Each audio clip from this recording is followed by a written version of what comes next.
Well, hello everybody, and welcome to Steelbook Obsessed. My name is Jake, and today, I'm excited. I am ready to talk some Panic Room, people.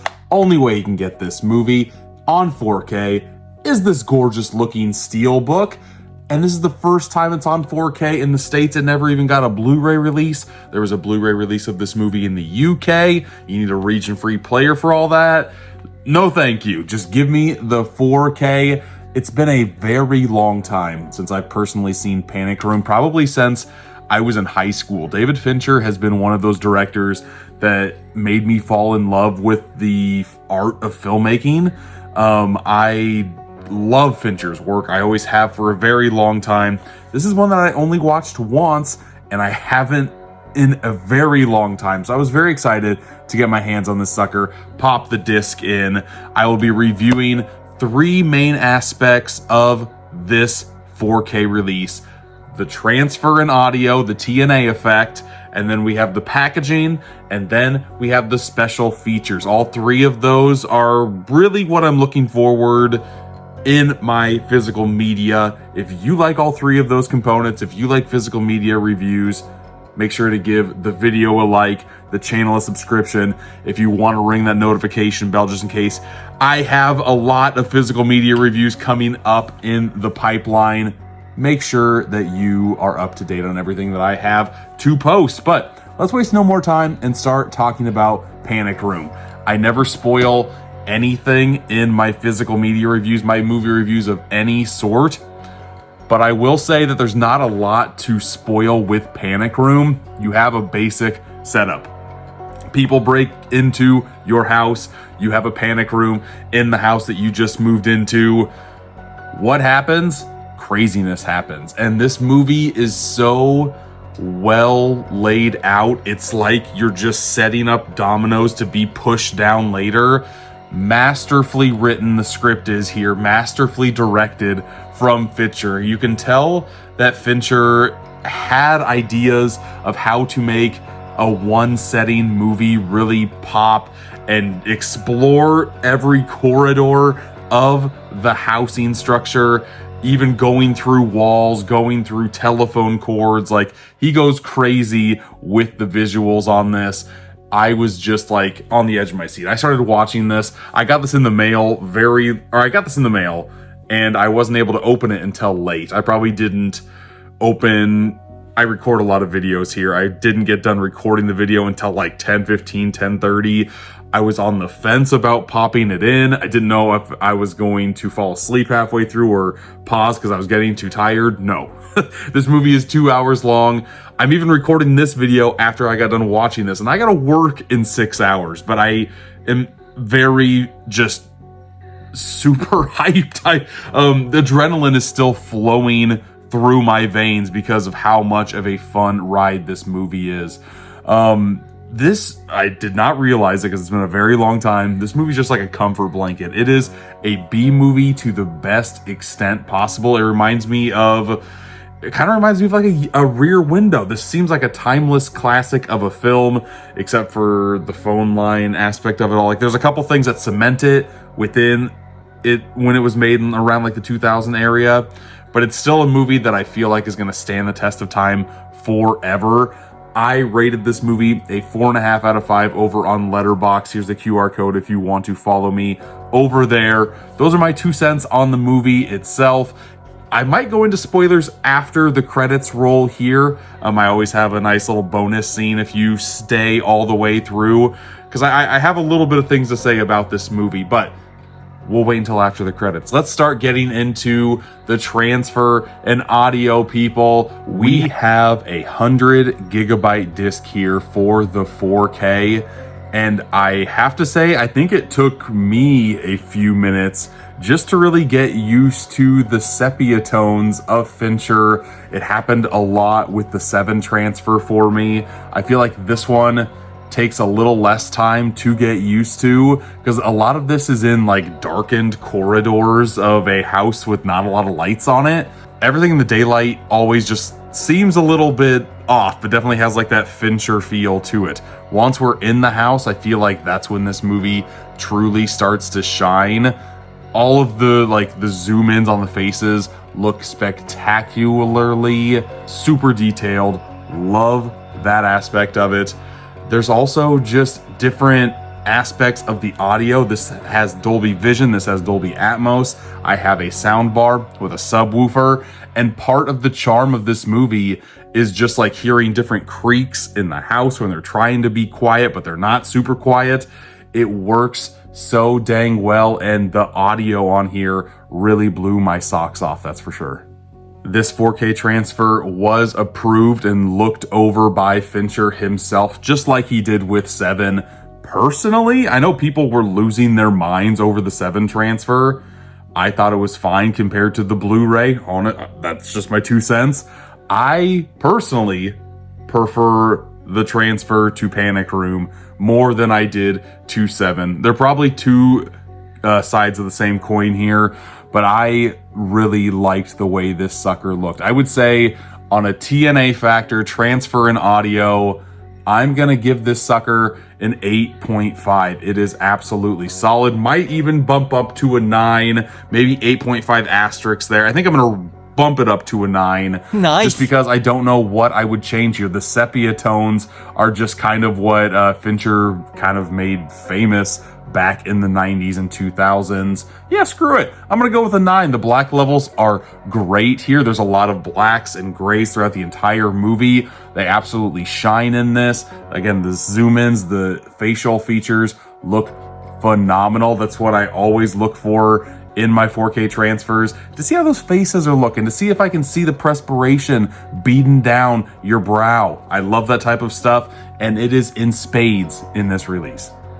But now we will go over to the packaging of the movie. And again, the only way you can get it is by Steelbook, folks. Steelbook Obsessed definitely approves of that. I know there are some people that don't want to have the Steelbook. They want to have different options for packaging. Totally understand that.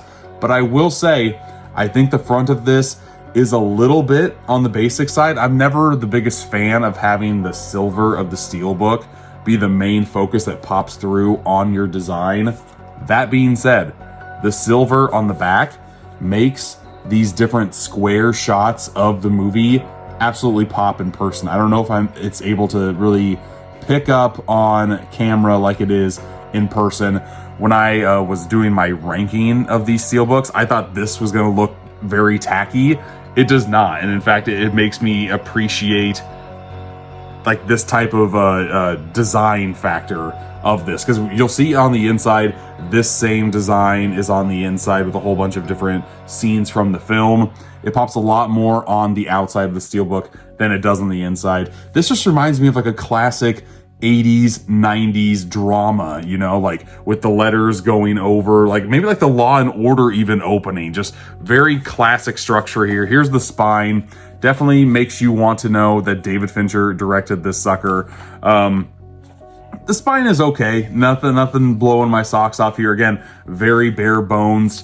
But when it comes to Panic Room, not a lot really comes to mind with marketing. Like really, it's just that black poster with the red letters, and they're doing something a little bit different here. I'm not mad at it at all. You got some baby Kristen Stewart popping there. You got some Jodie Foster on the back. You have some Forrest Whitaker, some Jared Leto. There's a lot of great performances in this movie that, again, I don't want to spoil here, but I will say, since I talked about the other two people, the person that's not on here, who I absolutely love whenever he pops up, is Dwight Yoakam.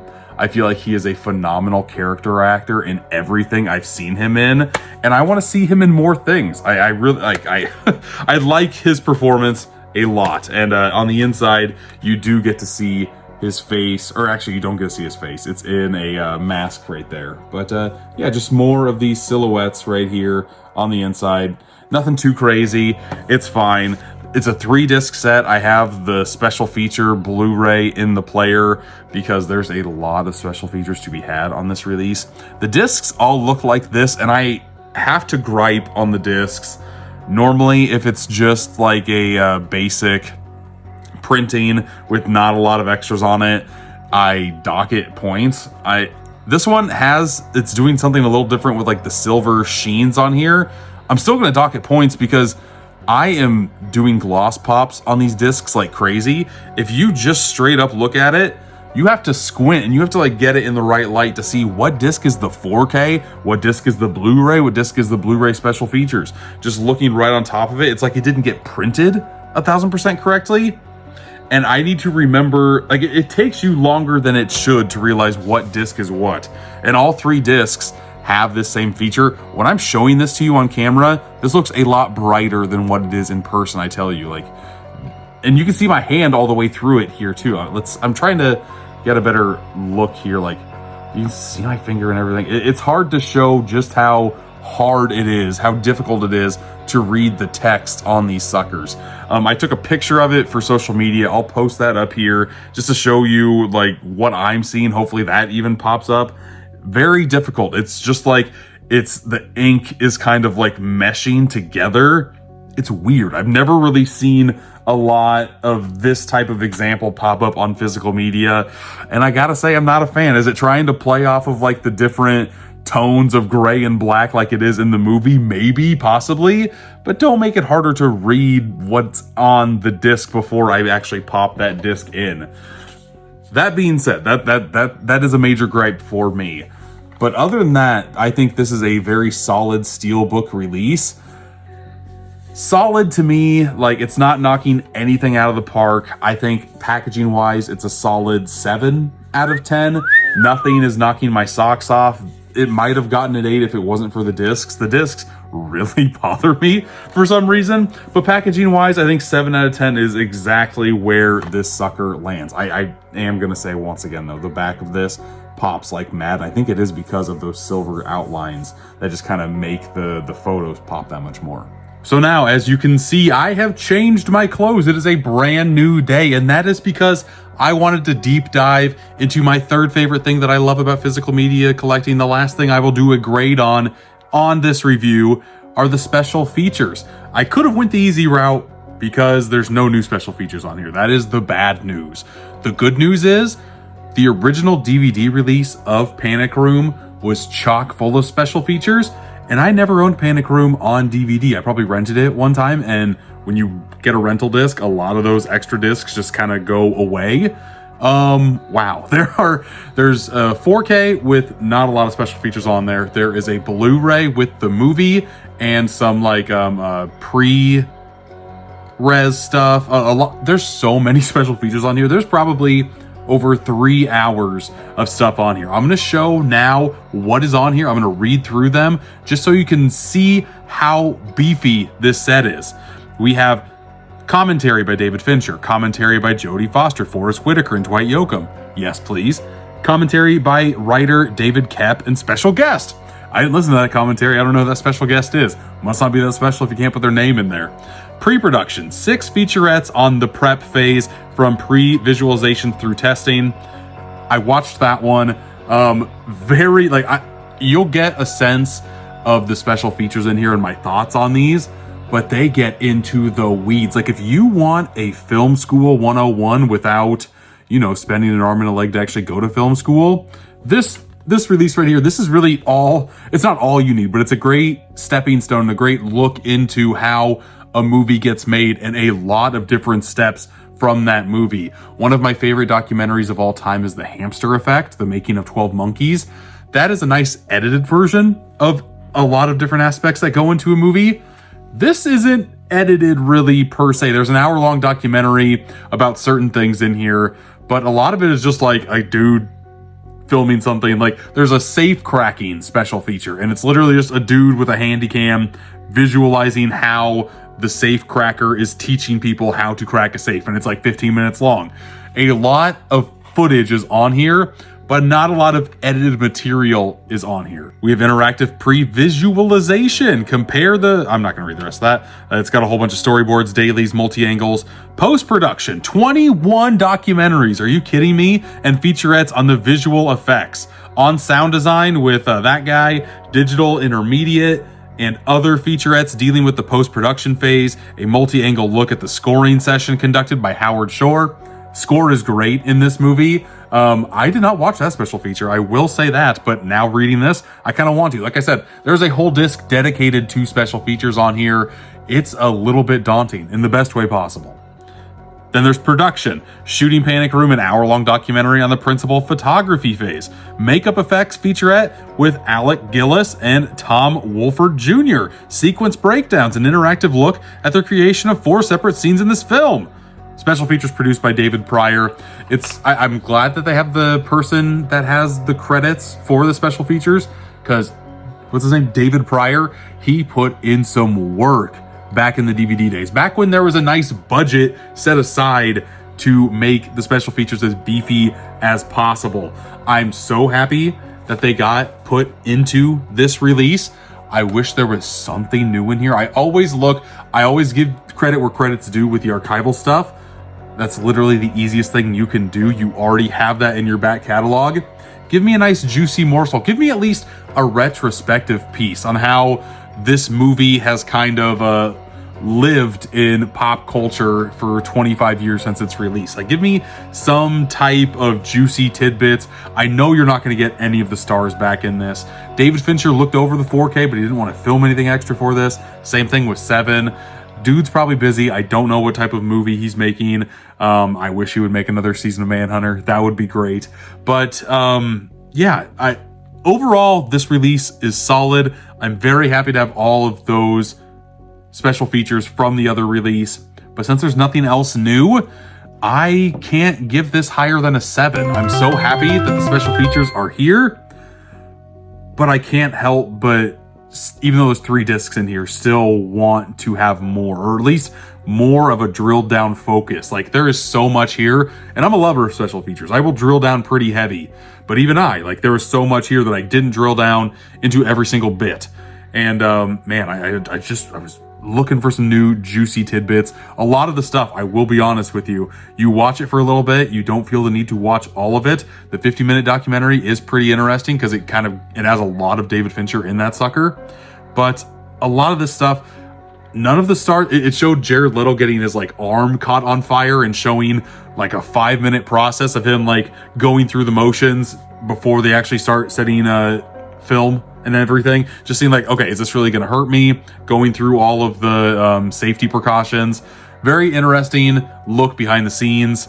I just wanted more of a put together product, I guess. But that is my review for Panic Room.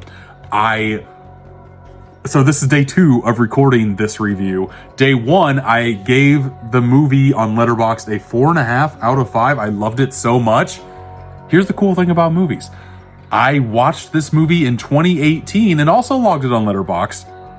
I gave it a 3 out of 5. I don't know what I was thinking. It's crazy how much tastes change. That's why I don't like to put my actual review in the actual physical media review portion, because everybody's tastes are going to be different when it comes to the review. I feel like they're going to be different on the transfer and audio. They're going to be different on special features, on packaging. Some people love steelbooks. Hello. Some people hate that this is the only way that you can get this movie on steelbook. 1000% agree on all fronts. But for a steelbook, this really pops for me.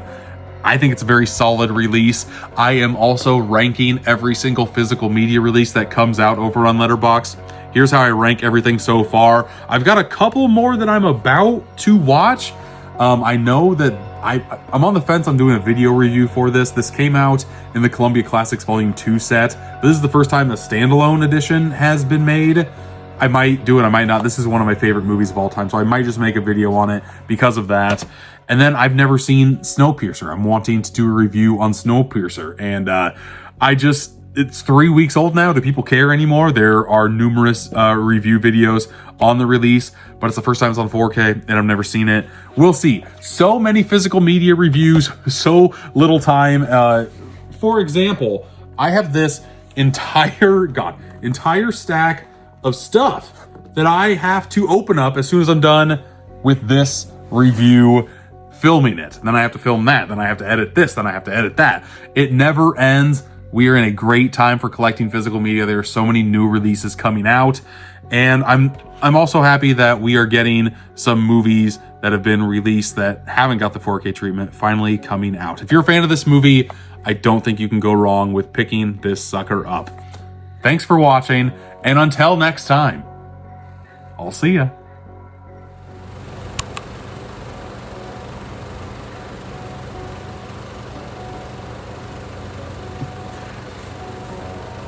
Cause it's a secret. It's Panic Room. Shh, don't tell. Hey everybody, if you made it this far, congratulations. You found the after credit scene.